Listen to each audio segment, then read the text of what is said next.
आज मेरे पास पश्चिम बंगाल से एक केस आया हुआ है जिनका एज समथिंग 45 समथिंग है और जो विगत 15-20 साल से एपिलेप्सी के मेडिसिन ले रहे हैं।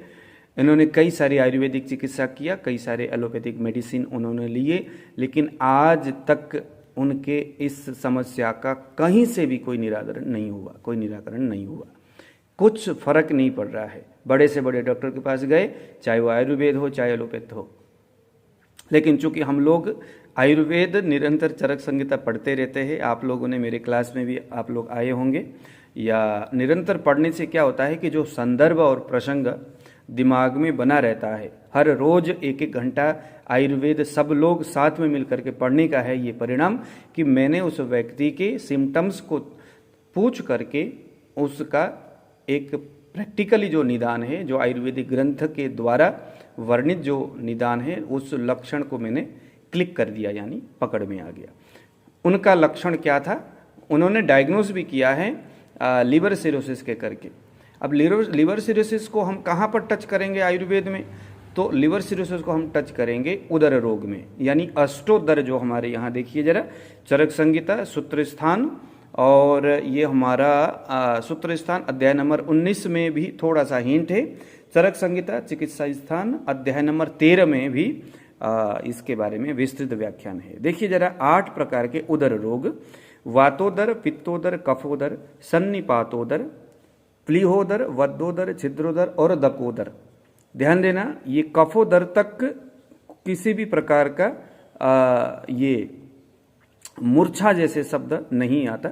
उसके बाद सन्निपातोदर, प्लीहोदर, वद्दोदर, छिद्रोदर और दकोदर, इन सभी में रोगी के शारीरिक आहार विहार, दिनचर्या, ऋतुचर्या और देश काल परिस्थितियों के आधार पर इन सभी रोगों में मूर्छा शब्द प्रयोग किया गया है ग्रंथ में।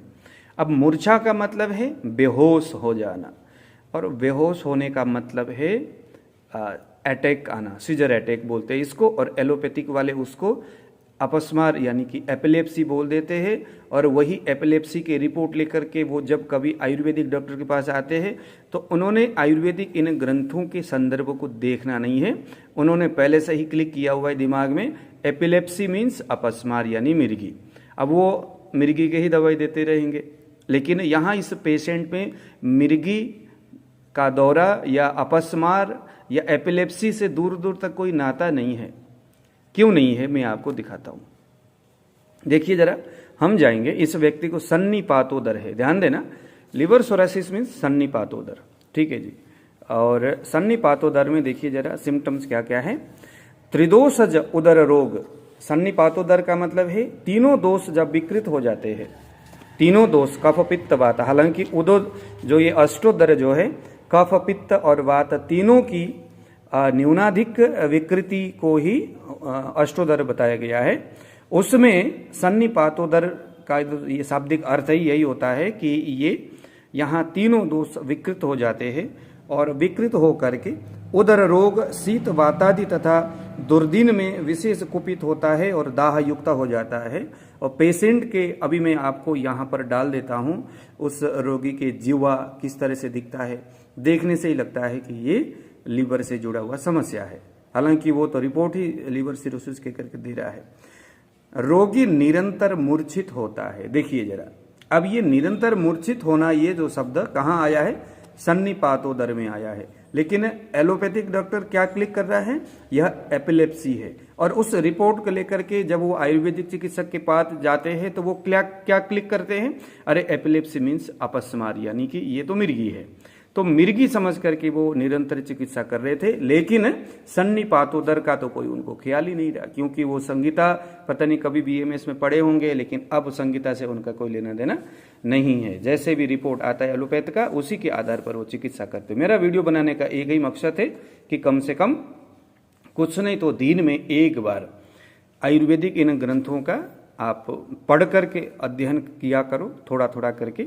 नहीं तो अगर अकेले पढ़ने में अगर आपको आलस्य आता है तो आयुष योगी हमारी इस वेबसाइट में जाइए, अथवा 8699175212 इसमें फ़ोन करिए। हमारे यहाँ पर निरंतर चरक संहिता के ऊपर हर रोज एक एक अध्याय अथवा कहीं तो हम बड़े विस्तृत तरीका से उसके ऊपर विमर्श करते, अलग अलग ग्रंथ के आधार लेकर के।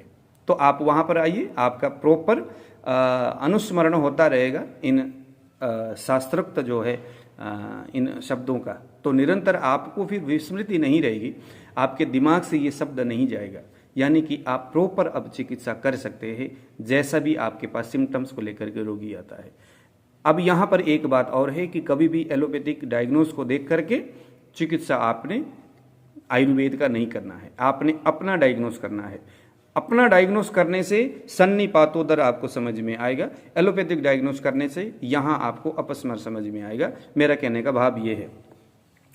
देखो, सन्निपातोदर को आधुनिक दृष्टि से यह यकृत की विकृति लिवर सिरोसिस है, ऐसा करके इन्होंने यहाँ पर भी बताया है ग्रंथकार। तो ये है, बाकी प्लीहोदर है, यकृत, तो ये सभी में भी कहीं ना कहीं सिरोसिस ये लिवर से जुड़ी हुई व्याधि है, चाहे वो यकृतादुलवर हो, चाहे प्लीहोदर हो, चाहे कोई भी हो। वद्धगुदोदर का थोड़ा सा अलग मैटर है।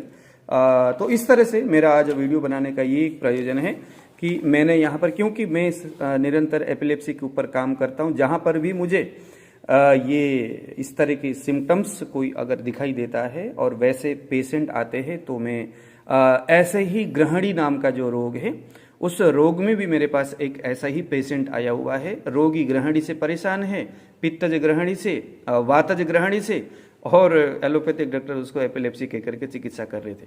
तो नेक्स्ट वीडियो मैं उसी के ऊपर बनाऊंगा। तो आज दीजिए विदा, नमस्कार।